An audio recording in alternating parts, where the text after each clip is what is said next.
काय चाललं मामी? तुम्ही कस काय आले? मजात बी घेण्यात चाललं मामी आणि कशाला आल्या म्हणून विचारायला काय? कशाला येतात मामाच्या घरी? बर या बसा या. तुमचा मामाच नाही की घरी, तुम्ही आल्या मात्र की. मामा नाही गेल्यानं काय झालं? तुम्ही हा की सोनी आहे की? कशाला आला असेल ग माहित? याला वाटत ते काय ते सोनीला देता काय की मग बेरोजगार आहे, नुसतं नोकरी नाही काही नाही. याला कोण विचारायला फुटकी कवडी नाही घरी बी कोण देत बसल याला? इथं जाऊ दे, याला चहाचं पाणी करतो काढून देतो.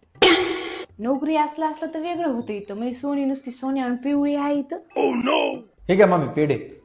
घरी येतावेळी काय आणून पेढे आणले का इथं? खिशात फुटकी कवडी नाही, नोकरी नाही, काय नाही, बेरोजगार. हा उग सस्तीवाले पेढे आणले का इथं? आम्हाला ढळांड्या लागतील इथं. नाही हो मामी, नोकरी लागली मला.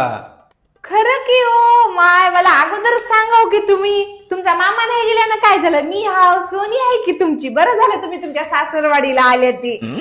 थांबा सोनीला फोन करून बोलितो, थांबा. अरे बापरे, 10 वर्ष झाले सोनीला बघलो नाही. किती भारी दिसत असेल की आता. मी लय एक्साइटेड हो बाई.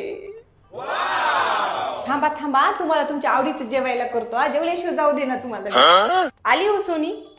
कुठं आहे? हाय पप्पे, मी आलो.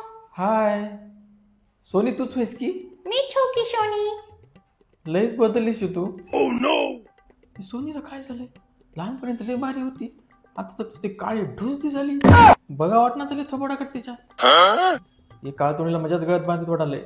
पप्प्या पळ इथून, कल्टी मार, नाही तर काय खरं नव्हतं तुझं. आऊ जावाई बापू कुठं पळाले? तुमच्या आवडीचं जेवायला केलो की मी.